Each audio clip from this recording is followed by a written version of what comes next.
नमस्कार, बहुत स्वागत है आपका आश्रम यूट्यूब चैनल पर। आज का अंक अति महत्वपूर्ण है। आज हम जानेंगे मस्तिष्क रेखा जब चंद्र की ओर झुकती है। इस हथेली में देख रहे हैं कि मस्तिष्क रेखा यहाँ से बिल्कुल साफ सुथरी निकली है, लेकिन ये झुककर बिल्कुल चंद्र की ओर यहाँ तक स्पष्ट है और एक पतली सी रेखा इस प्रकार से यहाँ से है मिली हुई। अर्थात यहाँ हम देख रहे हैं कि चंद्र से निकली हुई मस्तिष्क रेखा और जीवन रेखा काफ़ी दूर तक साथ चली है, इतनी दूर तक। अर्थात ऐसे जातक किसी भी कार्य को बहुत ही सोच विचार के करते हैं। पहली बात, मस्तिष्क रेखा और लाइफ लाइन साथ में चलने का एक अर्थ होता है कि पुराने रीति रिवाज को मानने वाले, घर परिवार के बड़े सदस्यों को साथ लेकर चलने वाले या उनकी बातों को मानने वाले, किसी भी तरह की कोई पुरानी चीज़ें परंपरा आ रही है तो उसको निभाने वाले, बहुत ही सोचकर गंभीरता के साथ विचार करने वाले, इस प्रकार की चीज़ों को दिखलाता है। साथ में प्रारंभिक अवस्था में एक डिपेंडेंसी को भी दिखलाता है। अब है कि लाइफ लाइन तो बिल्कुल यहाँ से अलग होकर बिल्कुल साफ सुथरी ये शुक्र क्षेत्र को घेरती हुई जा रही है, अर्थात लंबी जीवन को प्राप्त करेंगे। दूसरी चीज़, इनकी मस्तिष्क रेखा साफ सुथरी और स्पष्ट है। ये अपने आप में एक पॉजिटिव चिन्ह है, अर्थात मानसिक स्तर पर बिल्कुल शार्प है, बुद्धिमत्ता बिल्कुल अस्थिर और साफ है। लेकिन इसका अत्यधिक झुकाव कहाँ हो रहा है? मस्तिष्क रेखा का अत्यधिक झुकाव चंद्र की ओर, बहुत अधिक ढलमा है। जब ये चंद्र की ओर देखता है तो चंद्र की प्रकृति होती है शीतलता। चंद्र की प्रकृति होती है कोमलता, शीतलता। चंद्र आपके मन का प्रतिनिधित्व करता है, चंद्र आपके विचार को दिखलाता है, चंद्र आपके मन की गंभीरता को, शांति को या मन की चंचलता को दिखलाता है। चंद्र को एक तो दूर का ग्रह माना जाता है, साथ में चंचलता को दिखलाता है। तो मस्तिष्क जब चंद्र में पहुंचता है तो यहाँ मानसिक रूप से चंचलता बढ़ जाती है, अर्थात मन हमेशा किसी न किसी कल्पना में निकला रहता है। मन में विचार उठते रहते हैं, कई तरह के विचार उठते रहते हैं। किसी भी विषय पर कोई यदि इनको कार्य करना हो तो ये विचार इनके मन में बहुत सारे उठेंगे, जैसे उसके अच्छे परिणाम क्या हो सकते हैं, बुरे परिणाम क्या हो सकते हैं, या फिर किसी भी तरह की कोई बात हो तो कोई बात नहीं भी हो, या अगर ये शांत बैठे हुए तो इनके मन में कोई ना कोई बातें हमेशा चलती रहती, कल्पना उठती रहती है। तो ऐसे जातक जहाँ कल्पनाशीलता हावी है, ऐसे जातक यदि इस क्षेत्र में कार्य करते हैं जहाँ पर कल्पना का काम है, जैसे इंटीरियर डेकोरेशन, पुस्तकें लिखना, पत्रिकाएं लिखना, स्क्रिप्ट राइटर, कहानीकार, इस तरह के उपन्यासकार, अपने विचार प्रदान करना, विचारक, इस प्रकार की चीज़ों में इनको विशेष सफलता मिलेगी, क्योंकि इनकी इमेजिन करने की शक्ति बहुत मजबूत है। ये उतनी दूर तक इमेजिन कर पाते हैं जितना संभव आम लोगों से नहीं होता है। तो ये चंद्र के एक पॉजिटिव चीज़ है। निगेटिव चीज़ है कि अत्यधिक कल्पनाशीलता, अर्थात आपके कार्य में विलंब। आप कल्पना अधिक करेंगे, यथार्थ को नहीं देखेंगे, अर्थात यहाँ यथार्थ कम हो जाएगा वास्तविकता जीवन में और कल्पना शक्ति हावी हो जाती है। तो लोग जो है सोच और विचार में ही समय निकाल देते हैं। यहाँ मस्तिष्क रेखा बिल्कुल पतली और स्पष्ट ये चंद्र में प्रवेश करती हुई दिख रही। उम्र बढ़ने के साथ अधिक सोचना, इस प्रकार की चीज़ों को दिखलाता है। अब आइए, हालांकि एक पतली सी रेखा इस प्रकार से यहाँ निकलती हुई भी दिख रही है, अर्थात इसमें एक वास्तविकता का भी संगम दिख रहा है। लेकिन यह हावी इनका मन है, कल्पना शक्ति और विचार और मन इनका जो है कोमलता, शीतलता हावी है। हालांकि एक विचार, इसकी वास्तविकता की रेखा भी एक दो भागों में बढ़ती हुई दिख रही है स्पष्ट रूप से। ये हो गई। अब इनकी हथेली में जो दूसरी प्रमुख चीज़ें, एक चीज़ दिख रही है कि इनकी ऐसा प्रतीत होता है कि मंगल क्षेत्र से एक रेखा, हालांकि ये रेखा बहुत मजबूत और स्पष्ट नहीं है, हालांकि वास्तविक रूप में हो सकता है, लेकिन इस पिक्चर से ऐसा लगता है कि एक पतली सी इस प्रकार से रेखा निकली है जो यहाँ से ये सूर्य में प्रवेश कर रही है। देख लीजिए, सूर्य में प्रवेश करने वाली मंगल से रेखा, मंगल हमारे साहस देता है, यह साहस का प्रतीक है। मंगल भूमि का प्रतिनिधित्व करता है, अर्थात एक तो बात है कि एक मंगल इनका यहाँ होता है और एक मंगल यहाँ होता है, दो जगह मंगल होता है। मंगल का मजबूत होना, हालांकि मंगल यहाँ अच्छी अवस्था में दिख रहा है, अर्थात साहसी होना, किसी भी कार्य से पीछे नहीं हटना, अडिग रहना, ये साहस भरा रहता है, इस प्रकार की चीज़ें दिखलाती है। साथ में जब हम मंगल से लाभ की बात करते हैं तो भूमि संबंधित चीज़ों और कार्यों से इनको जो है लाभ होगा। जैसे भूमि की संबंधित, आपकी भूमि से संबंधित कुछ भी हो सकती है, कोई प्रोडक्ट भी हो सकता है, जैसे खेती बाड़ी से संबंधित प्रोडक्ट हो सकता है, भूमि में खदान वाले वर्क हो सकते हैं, भूमि से निकलने वाले तेल का वर्क हो सकता है, या फिर भूमि पे मकान बने तो इन सब चीज़ों से इनको विशेष लाभ होगा।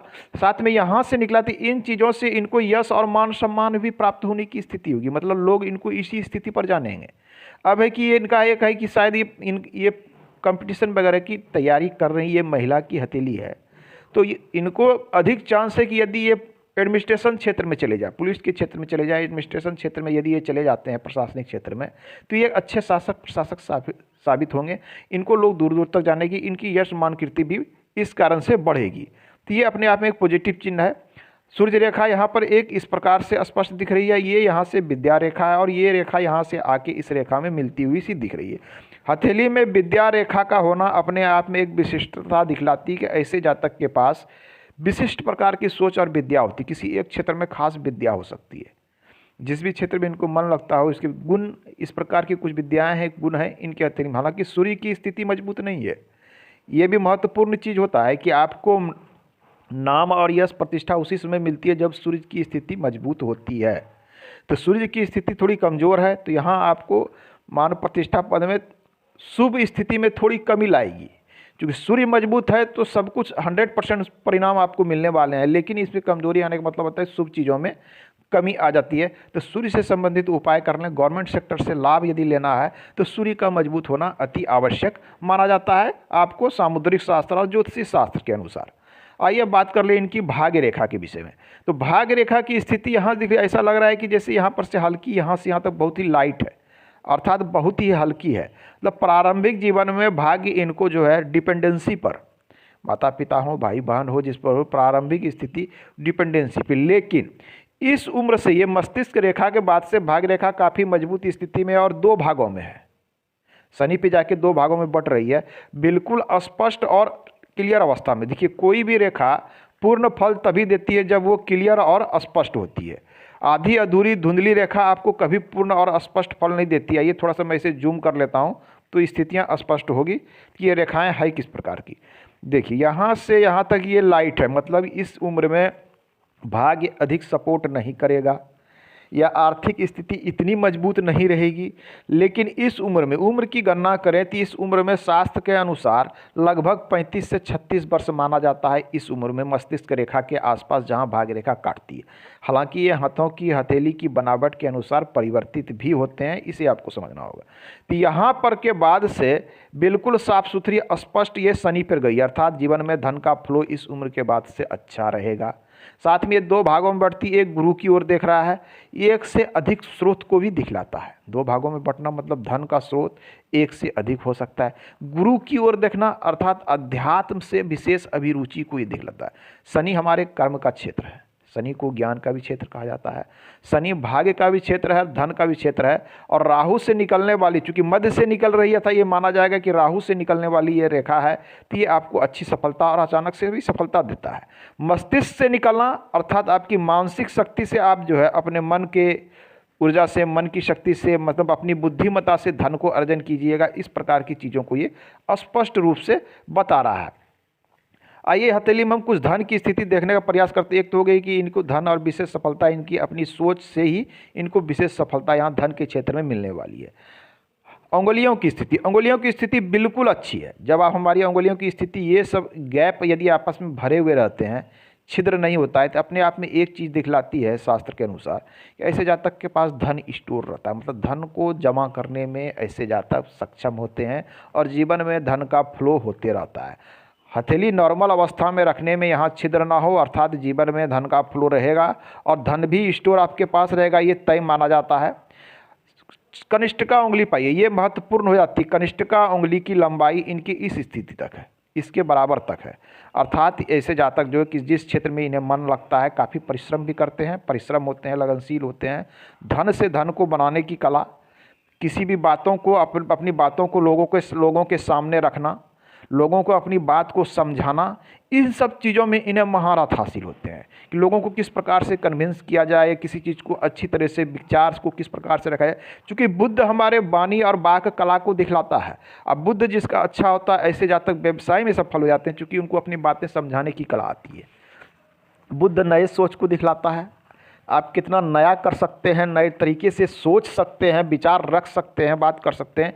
और बुद्ध की उंगली अच्छी होनी अपने आप में ये शुभ और आपको संघर्षशील और परिश्रमी बनाता है, जिस कारण ऐसे जातक सफल होते हुए देखे गए हैं।